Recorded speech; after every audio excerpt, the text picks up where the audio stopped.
안녕하십니까, 이진우입니다.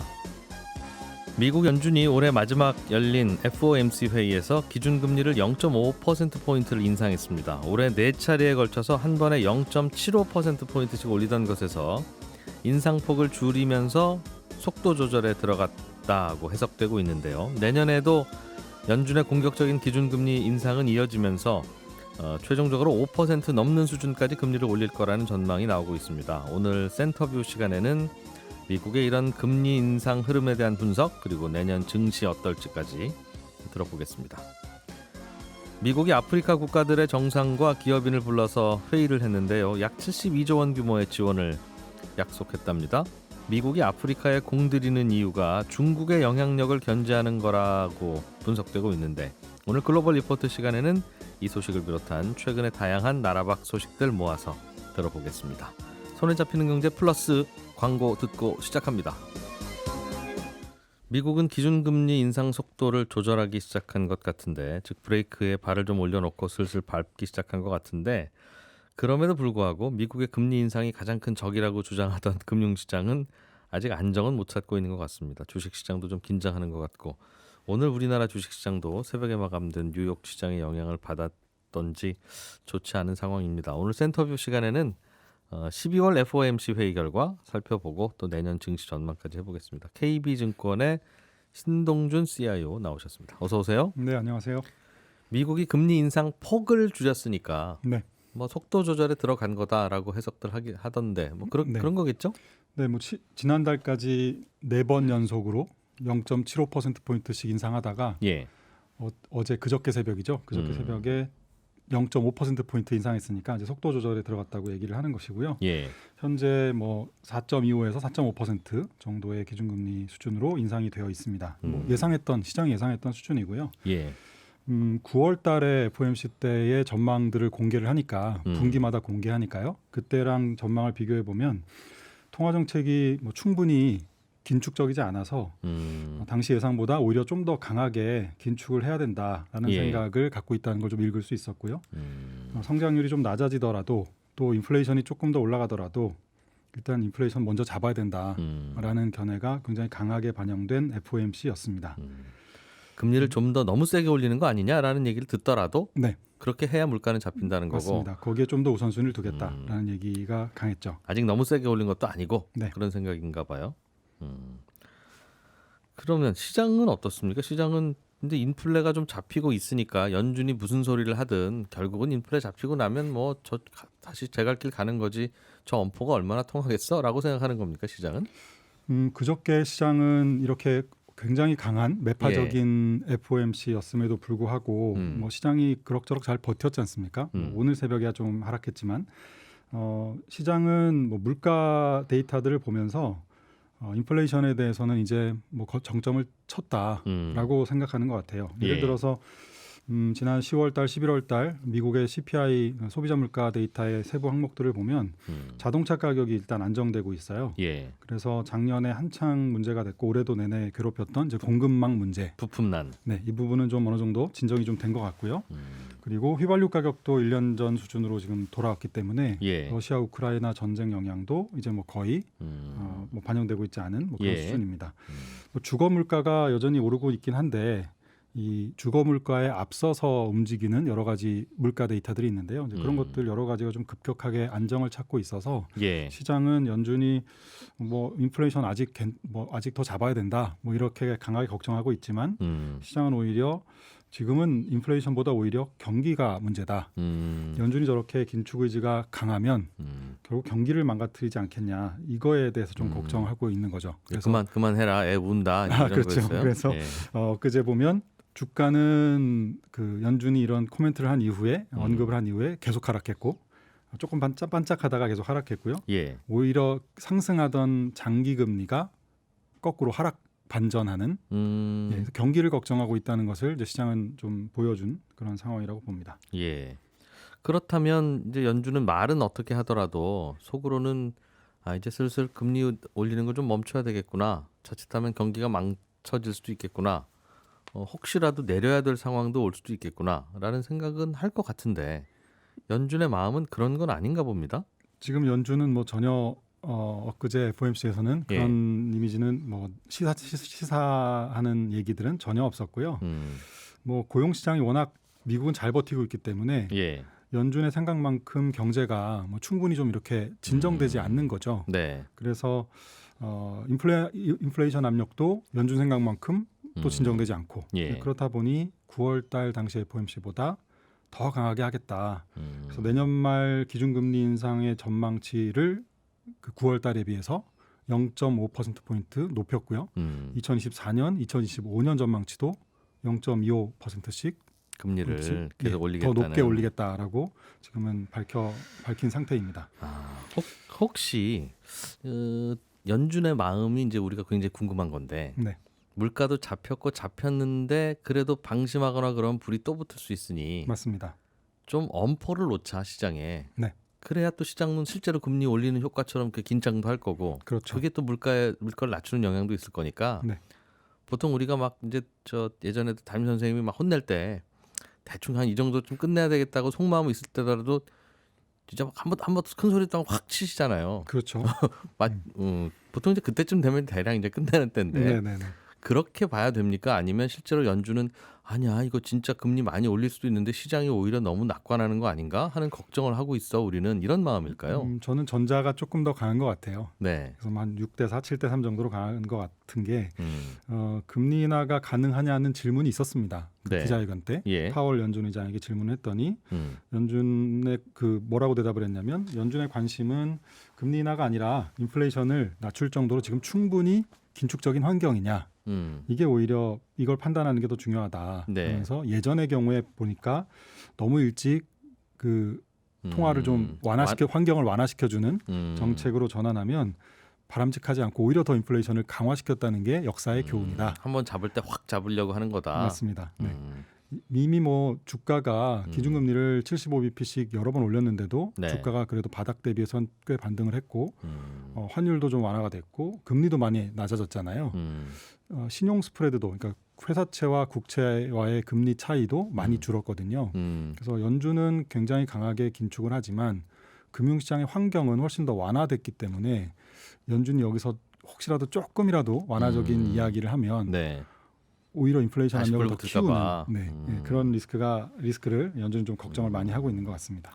그래서 불은 다 꺼진 것 같지만 한 바가지 더 지금 부으려고 하는. 끝까지 한번 좀 고삐를 늦추지 말자 뭐 이런 얘기라고 보면 되겠죠. 진짜 다 꺼졌는데 그래도 한 바가지입니까? 그래도 한 바가지 더 해야 돼. 더 부을 수도 있어. 이제 이런.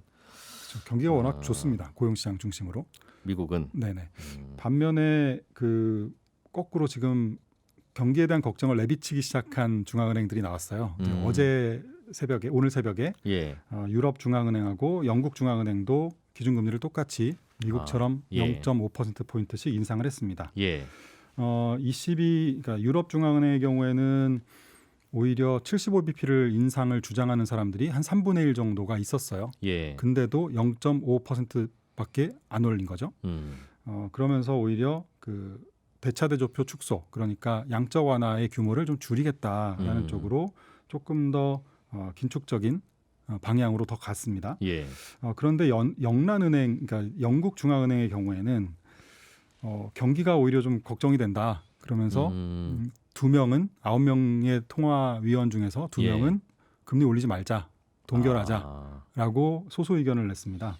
그래서 그 영국 중앙은행이 발표하는 성명서에서도 인플레이션이 예상보다 높을 수 있다라는 이 문구 자체도 삭제를 했어요. 그러니까 인플레이션보다는 지금 오히려 경기가 걱정이 된다라는 얘기를 영국 중앙은행은 좀 하고 있는 거죠. 그러면 어딘가에서 중앙은행들 중에 금리를 이제 동결시키거나 내리기 시작한다면 주요국들 중에서는 조금 전에 언급하셨던 유럽이나 영국에서 먼저 금리 동결 내지는 금리 인하가 시작될 가능성이 있겠군요. 여기가 제일 지금 그 등산하는데 제일 뒤처져 있는 그룹이라는 거잖아요. 아직도 올라가긴 올라가는데 그렇죠. 그만 가면 안 됩니까? 이제 이러고 있는. 뭐 그렇기 때문에 사실 연준이 지금까지 올린 폭을 보면은 4.25%포인트, 유럽은 2.5%포인트, 영국도 3.25%포인트.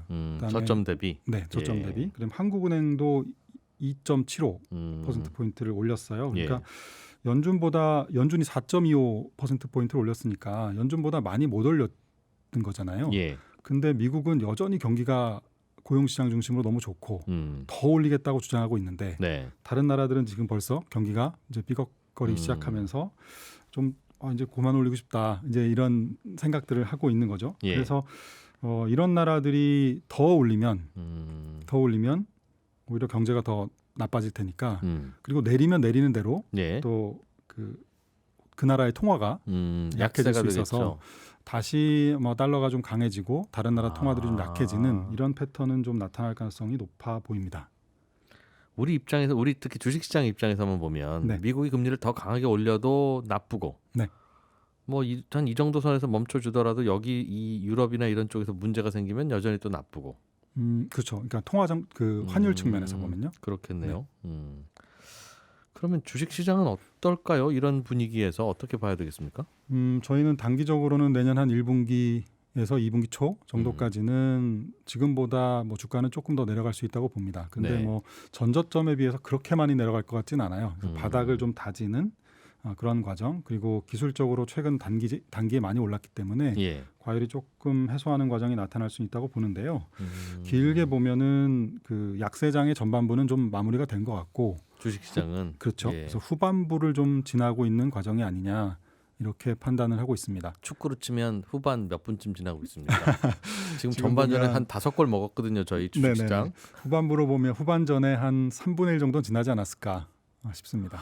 후반전 한참 남았네요. 아직도. 아직은 좀 남았죠. 내년 한 말씀드린 대로 경제 지표로 보면 아마 내년 하반기도 만만치는 않을 텐데요. 주식시장은 좀 선행하니까 예. 내년 한 기대하건대 한 1분기 말 2분기 정도에는 뭐 좀 싸게 좋은 주식들을 살 수 있는 기회들이 좀 더 주어지지 않을까 일단 보고 있습니다. 그때까지는 더 내릴 가능성이 좀 있다고 보시는군요. 그래 봐야 뭐 10에서 15% 정도. 예. 지금부터 네네. 2골쯤 먹을 것 같다 더. 이런. 2골은 좀 많은데요. 1골 정도. 네. 아니 금리가 이렇게 주가에 무서운 줄은 또 새삼 알았습니다. 금리랑 주가의 관계를 한번 살펴보시면 예. 미국 중심으로 한번 보면요, 1950년대 이후에 한 15년, 16년짜리의 장기 횡보장이 있었던 시기가 2번 있었습니다. 네. 1970년대 스태그플레이션 당시하고 2000년부터 시작된 IT 버블 붕괴, 그 2번 정도가 주식시장이 한 16년 정도 장기적으로 횡보한 시장인데요. 예. 저희는 지금도 뭐 비슷한 상황이 아닌가 생각을 하고 있어요. 주식시장 자체는 길게 봤을 때 뭐 추세적으로 쭉 이렇게 지난 뭐 2020년 네.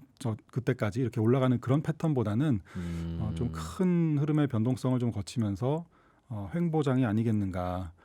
그래서 이제는 뭐 대형주들 중심으로 쭉 올라가는 장보다는 이제 좋은 주식들을 좀 찾아서 혹은 좋은 테마들을 찾아서 투자하는 뭐 그런 시장이라고 봅니다. 우리 장도 미국 장도. 네네. 그런 변화가 왜 왔을까요?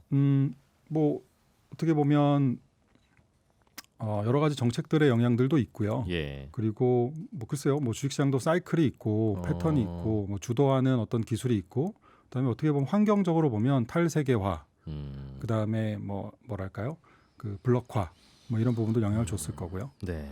그래서 주가와 금리랑만 놓고 보면 70년대의 스태그플레이션 상황에서는 주가와 금리가 역관계였어요. 그러니까 금리가 하락해야만 주가가 올라가는 네. 이런 패턴이었죠. 최근 몇 년도 지금도 그랬죠? 비슷하죠. 예. 네. 근데 기억해 보시면 2000년대부터 시작된 그 시기에는 네. 금리가 상승해야 경기가 좋은가 보다라고 음. 하면서 주가가 올랐었습니다. 그러니까 이게 납득도 안 가고 논리도 다르고. 네네. 그래서 뭐 자산 배분이라는 것이 주식에서 깨지면 채권에서 예. 벌고 뭐 반대는 또 반대고 이런 환경이 2000년대 이후의 환경이었거든요. 예. 그러니까 스태그플레이션 당시에 나타났던 주가가 하락해야 금리가 하락해야 주가가 오르는 네. 이런 환경은 저희가 지금 40년 만에 다시 맞이하고 있는 거죠. 그래서 자산 배분과 관련된 상품들이 요즘에도 성적이 별로 좋지 않은 게 이제 그런 이유입니다. 깨질 때 같이 깨지고 오를 때 같이 오른다는 거죠. 맞습니다. 네, 금리가 낮아지면 주가도 올라가고 채권값도 올라가는. 맞습니다. 또 반대면 반대인. 네네. 왜 이런 변화가 생긴다고 보세요?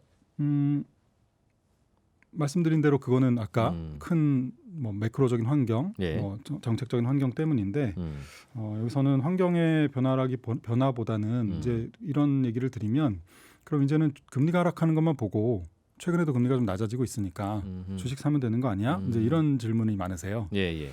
근데 이것도 큰 흐름으로 보면 그런데 이제 내년 한 1분기까지 시기를 놓고 봤을 때는 네. 좀 더 디테일하게 보셔야 되는 것이 시차가 있습니다.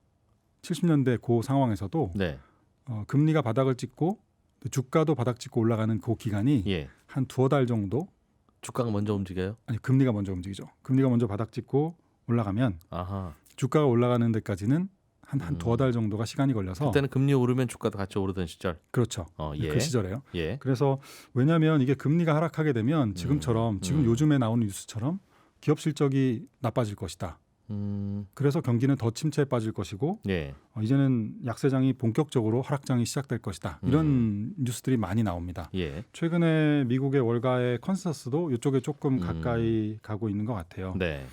근데 이 부분에 대해서도 뭐 절반은 맞는 얘기고 뭐 절반은 좀 틀린 얘기인데 기업들의 실적 전망, 이익 추정치가 빠르게 떨어질 것이라는 것은 뭐 명확해 보입니다. 네. 앞으로 한 10에서 15% 정도 더 나빠질 것 같고 예. 그 과정에서 주식시장도 저는 아까 내년 1분기 정도까지는 적어도 조정을 좀 더 거칠 것으로 봅니다. 그 나쁜 실적에 영향을 받아서. 그렇죠. 예. 그러면서 이제 금리가 또 같이 떨어지는 거죠. 그러겠죠. 예. 근데 이게 새로운 약세장의 시작, 침체구나, 다 끝났구나 이런 게 아니라 보통은 금리가 하락하면서 기업이익은 나빠지긴 하는데 그 환경 자체가요.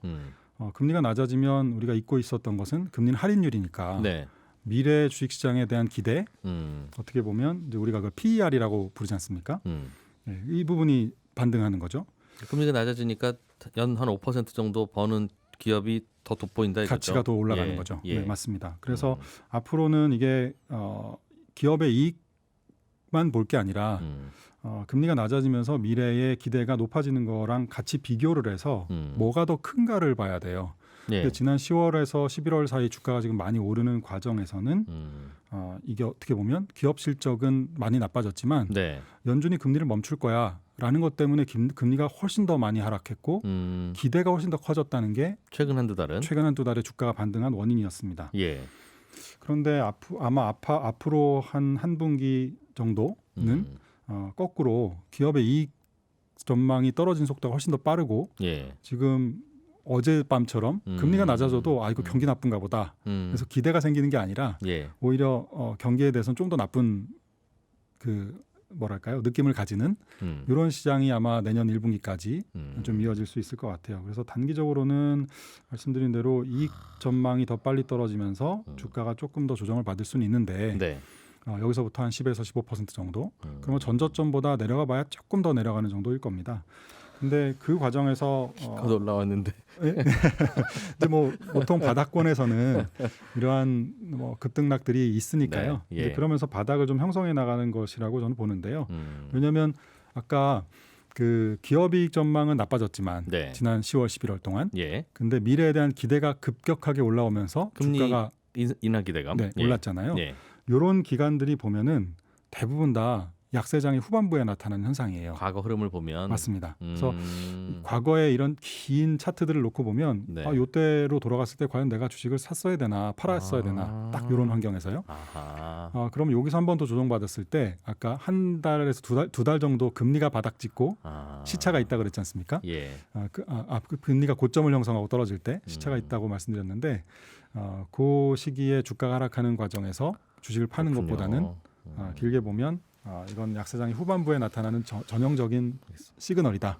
그래서 경기도 나빠지고 금리도 네. 내려갈 때 우리가 네네. 경기 나빠지는 걸 보면 주가는 내려야 될 것 같고 네네. 금리가 내려가는 거 보면 또 주가는 올라도 될 것 같아서 맞습니다. 그때 주가는 어떻게 된단 말입니까? 라고 여쭈려고 했더니 네, 그 한 달 사이, 그 한 분기 사이는 아마 경기도 나빠지고 기업 실적도 나빠지고 금리 떨어지면서 주가도 조금 다시 조정을 좀 받을 것 같아요.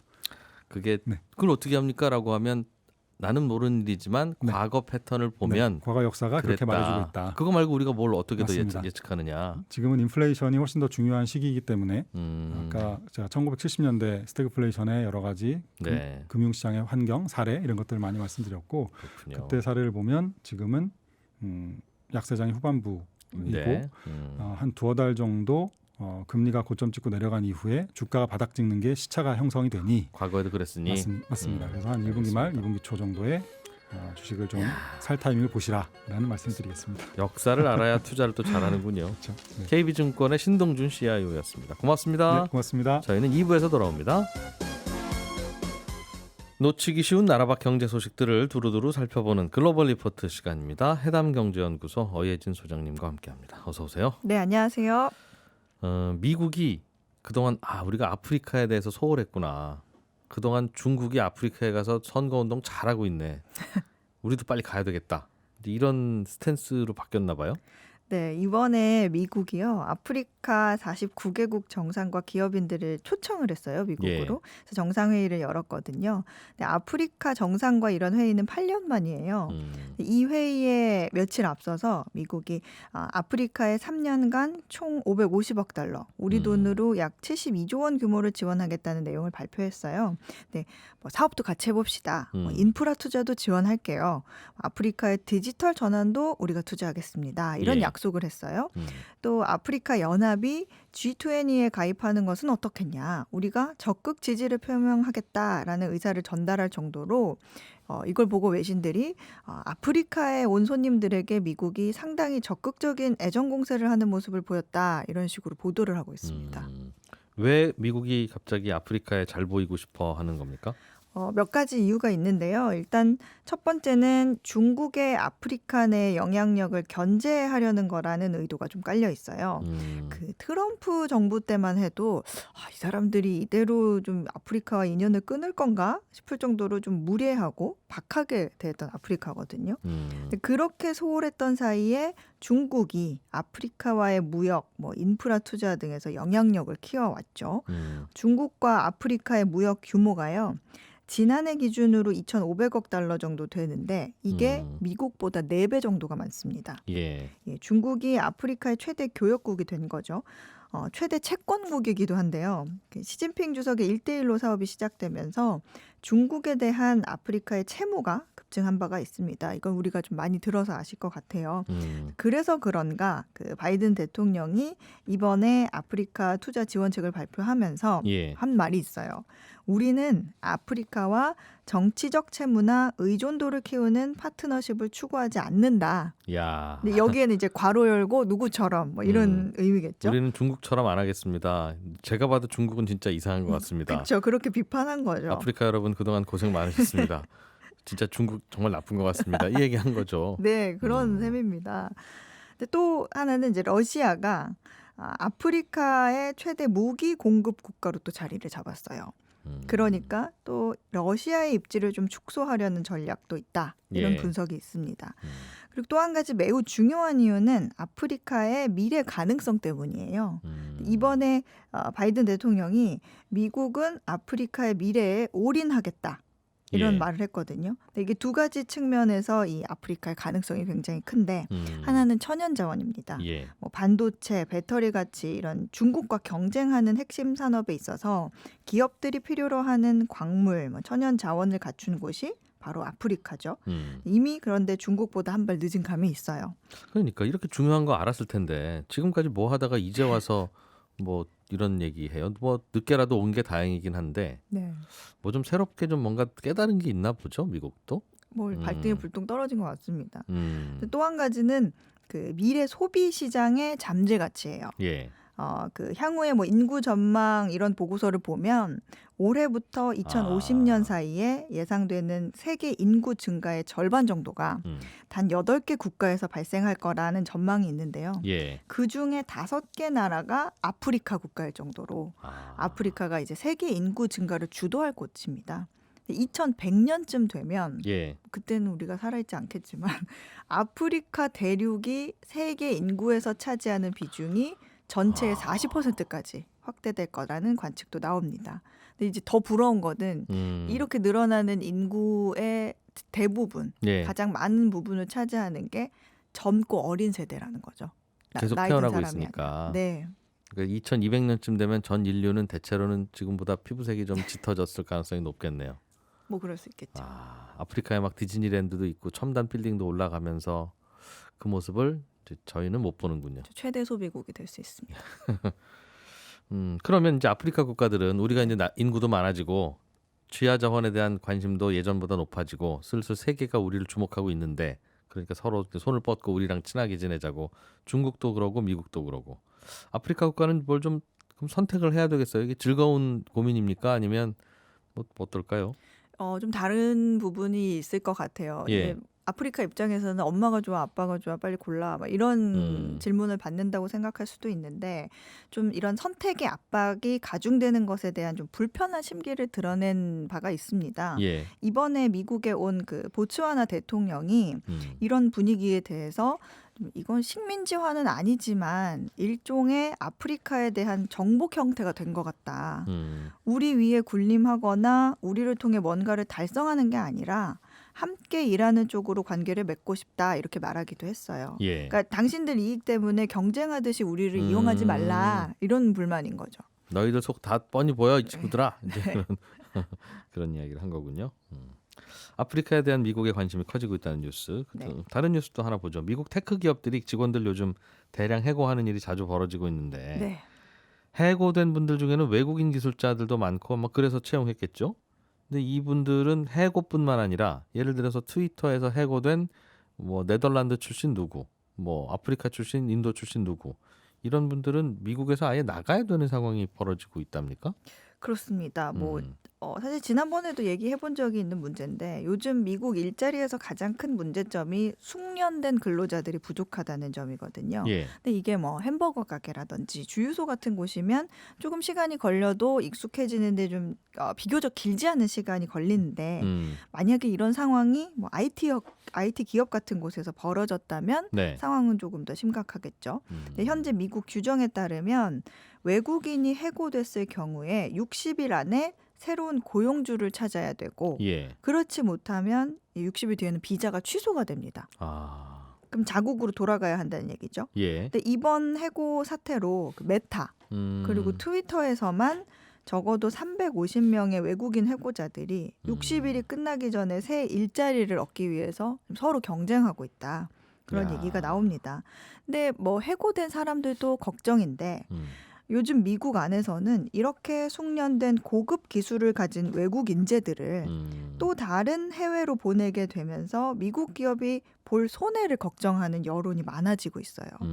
미국의 가장 큰 강점이라고 하면 좀 해외 인재들을 다양한 곳에서 유인을 해서 이제 자국 기업을 좀 성장시키고 혁신을 촉진하는 이런 능력인데 경제가 어려워져서 이렇게 대량 해고 사태가 발생을 하면 능력 있는 이민자들은 그놈의 법 때문에 고학력 이민자에 조금 더 열려있는 국가로 빼앗긴다는 거죠. 예. 근데 미국처럼 같은 고민을 하는 국가가 또 있습니다. 사실 유럽 하면 이민에 상당히 좀 강경하고 예. 가장 큰 고민을 하는 나라들로 생각이 드는데 그 속마음은 좀 다르거든요. 독일이 그래요, 특히. 독일 고용연구소 자료에 따르면 최근에 숙련된 근로자들의 빈자리가 193만 개 이게 된다고 해요. 1년 새 66%가 증가한 거라고 합니다. 그래서 요즘 독일 기업의 절반 가까이가 필요한 숙련 노동자를 찾지 못하고 있는 그런 상황입니다. 많은 나라들이 이런 이민 외국인에 대한 생각은 전 세계가 똑같은 것 같아요. 우리나라에 도움을 주는 숙련된 혹은 지식 많은 훌륭한 외국인은 많이 왔으면 좋겠고 제발. 네. 우리나라에 별로 안 필요한 것 같은 분들은 제발 안 왔으면 좋겠고. 다들 그렇게 이기적으로 생각하고 있는 건데. 네. 그러다 보니 이제 딱 그런 노른자만 구할 수가 어디 있습니까? 계란을 노른자만 팔지는 않잖아요. 그렇죠. 그러니까 다들 갈등이 있는 건데 여기에 대해서는 좀 더 우리는 다 뭐 노른자건 흰자건 다 받습니다 하는 나라들도 있어요? 있어요. 캐나다와 호주 같은 친이민 국가들이 좀 글로벌 인재들을 위한 매력적인 목적지가 되고는 있는데 뭐 그래도 여기 이 국가들은 좀 똑똑하게 이민자들을 받고 있어요. 캐나다가 대표적인 예인데 그거를 증명하는 숫자가 있거든요. 지난 2017년부터 2019년까지 미국에서 캐나다로 이동한 미국 비시민권자 수가 128%가 증가했다. 아, 미국에서 일자리 잃으면 바로 캐나다로 가는군요. 그런 셈인 거죠. 이게 다 그 부분적으로 좀 취업 비자를 굉장히 빠르게 처리를 해주고 예. 일부 좀 숙련된 근로자들은 뭐 6개월 이내에 영주권을 얻을 수 있도록 하는 프로그램 덕분이라고 합니다. 예. 이게 뭐냐면 나이, 학력, 경력, 또 영어 성적에 따라서 포인트를 부과를 해요. 그래서 점수를 다 따졌을 때 고득점을 받은 사람에게 영주권을 이렇게 빨리 주는 시스템입니다. 영어 성적 비중이 혹시 높습니까? 이런. 여기선 나이가 점수가 굉장히 높게 쳐준다고 저는 해요. 나이도 문제네요. 저 안 갈 겁니다. 저 여기서 살죠 뭐. 뺏기면 안 되죠 우리나라가. 네, 맞습니다. 우리나라가 꼭 지켜주셨으면 좋겠는 인재로 네. 거듭나겠습니다. 네. 예. 그래서 뭐 호주도 그런데 이 두 국가가 지금 그래서 현재 선진국 중에는 가장 높은 교육 수준의 이민자를 보유하고 있다. 예. 그런 얘기가 있습니다. 이민자들에 대한 고민 잘 들어봤고요. 마카오 이야기를 좀 해보죠. 마카오 하면 카지노 하면 마카오. 거의 그렇게 우리가 알고 있는데 중국이 그동안 마카오가 카지노의 도시인 걸 그냥 못마땅한 눈으로 지켜만 보다가 네. 안 되겠다. 카지노 금지다. 마카오도. 도대체 중국 땅에서 무슨 카지노를 하냐. 이제 그런 쪽으로 정책이 바뀌고 있다면서요? 네, 좀 예전 같지가 않아요. 사실 마카오는 포르투갈의 식민지였다가 한 20여 년 전에 중국으로 반환된 도시죠. 포르투갈 식민지 시절에 도박을 허용했던 게 시초가 됐고 1964년 도박이 합법화된 후에 50년 넘게 성장을 하면서 전 세계 도박 산업의 중심지가 됐습니다. 10년 전만 해도 뭐 마카오 GDP의 한 60에서 70%가 카지노 산업에서 나올 정도로 경제적 의존도가 높은 탓에 그동안 중국 정부는 뭐 우리나라처럼 중국도 도박이 불법이거든요. 해외로 나가서 하는 도박도 불법이에요. 네. 그럼에도 불구하고 이 도시의 도박은 그냥 방치하고 있었습니다. 중국 본토에서 마카오 가서 도박하고 와도 불법인데. 네. 그런데 최근에 중국 정부가 마카오의 경제 산업 구조를 좀 근본적으로 바꾸려고 하고 있어요. 그러니까 도박이나 유흥 산업이 아닌 레저라든지 관광이라든지 쇼핑 허브로 만들겠다는 건데 그래서 시진핑 집권 이후 반부패 정책의 하나로 마카오 카지노에 대한 규제 수위가 좀 높아지기 시작했습니다. 최근에는 그 마카오 카지노법 개정을 통해서 뭐 카지노 업체에 대한 감시 감독도 강화를 하고 있는데 뭐 이런 거예요. 중국 정부가 정한 인사를 의무적으로 카지노 업체 구성원으로 둬야 한다든가. 시진핑 대선 캠프에서 내려보내겠다는 뜻입니까? 그리고 카지노 업체들이 주주에게 배당금을 지급하기 전에 중국 정부의 승인을 받도록 하는 것. 그리고 중국 현지인들의 지분율을 확대하는 방안도 규제에 포함이 되어 있습니다. 또 카지노 사업 허가권의 유효 기간을 20년에서 10년으로 단축하는 방안도 발표가 됐고 뭐 심지어는 그런 얘기 있어요. 자금 유출과 돈 세탁을 막기 위해서 마카오에 ATM 있잖아요. 거기에 안면 인식 소프트웨어를 설치해뒀다. 뭐 그런 얘기도 있어요. 그리고 또 올해 들어서는 그 정캣이라고 하는데 이게 뭐냐면 카지노와 계약을 맺고 그런 VVIP 주로 중국 본토의 큰손 고객을 유치해서 도박 테이블을 운영해서 수수료도 받고 도박 자금을 대출해주는 업자들의 그런 영업 방식이 있는데 이게 중단되기도 했습니다. 근데 가만 쭉 들어보니까 그냥 카지노 금지, 중국인 적발되면 뭐 징역 몇 년 이러면 될 텐데 전체적으로는 보니까 카지노를 금지하려는 것보다는 예를 들면 중국 현지인들의 카지노 업체 지분율을 확대하라는 건 카지노 자체가 싫지는 않고 카지노를 주로 외국인들이 지배하면서 외국인들이 돈 버는 거가 마땅치 않다는 느낌도 드네요. 속마음이. 정확히 꿰뚫어 보셨습니다. 좀 그런 얘기를 제가 하려고 하는데 사실은 언젠가부터 중국인들이 자꾸 마카오에 와서 돈을 쓰고 가고 돈 세탁도 하고 가고 그러는 게 좀 신경 쓰이기 시작했어요. 특히 중국 관리들이 마카오에 가서 돈 세탁하고 오는 경우가 비일비재했거든요. 그런데 사실 중국 정부는요, 마카오의 도박을 금지하려는 게 목적이라기보다는 이런 도박 산업의 이익을 외국인이 아닌 중국인들이 가져갔으면 좋겠다는 게 진짜 속마음입니다. 마카오에서 카지노 사업을 하는 호텔이라든지 뭐 회사들이 대부분 외국인들이 대주주고 중국인의 지분은 별로 없기 때문이에요. 마카오의 카지노는 중국인 덕분에 잘 되는 건데 그 수익, 그 알맹이는 다 외국인 대주주들이 가져가는 게 중국 정부 입장에서는 불만인 거죠. 근데 그렇다고 외국인들 다 나가셔 할 수는 없으니까. 네, 그래서 중국 정부가 자꾸 마카오 도박을 뭐 금지할 거다 이런 식으로 협박을 하고 뭔가를 계속 발표하면서 외국인 소유의 카지노 회사들이 헐값에 이 카지노 회사를 중국인들에게 팔고 떠나기를 바라고 있어요. 근데 이거를 눈치 못 챘겠어요? 그러니까 이걸 눈치챈 외국인 투자자들은 계속 버티고 있는 겁니다. 그러나 뭐 계속 버티는 동안에는 중국인들 마카오 가서 도박하지 말라고 이런저런 정책을 내놓겠죠. 영원히는 아니겠으나. 네. 그러면 어디 도박을 안 하겠습니까? 아니면 어디 다른 데 가서 하겠습니까? 다른 데 가서 하겠죠. 도박을 하는 분들이 딱 끊지는 않을 거 아니에요. 예.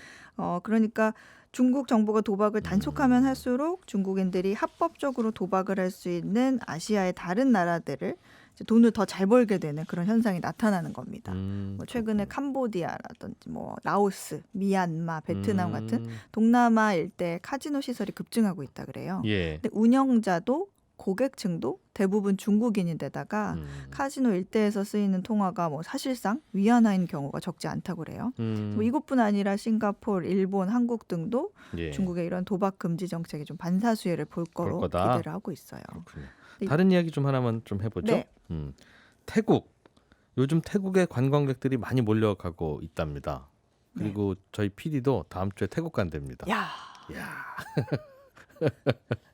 그래서 태국 요즘 분위기 어떤지 좀 짧게 전해주세요. 이 태국은 평소에는 뭐 1년에 한 4천만 명 정도 관광객이 오던 나라였는데 예. 작년에는 한 42만 명뿐이었어요. 그러니까 100분의 1로 줄었으니까 예. GDP에 굉장히 뭐 직간접적으로 20% 정도의 영향을 미치는데 난리가 났겠죠.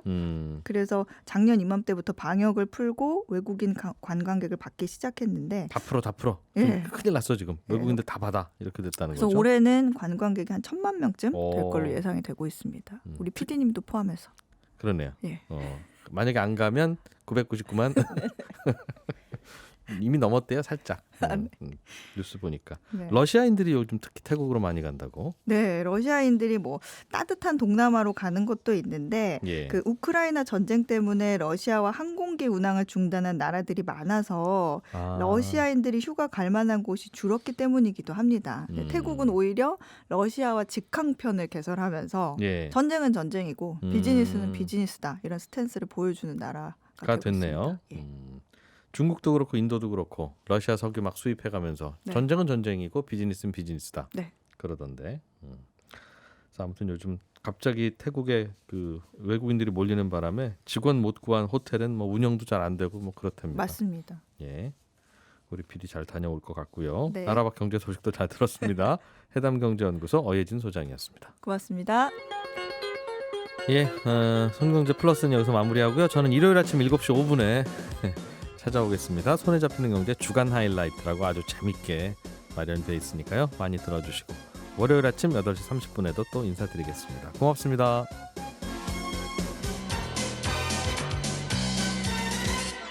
더 깊고 더 재미있는 경제 이야기 이진우의 손에 잡히는 경제 플러스.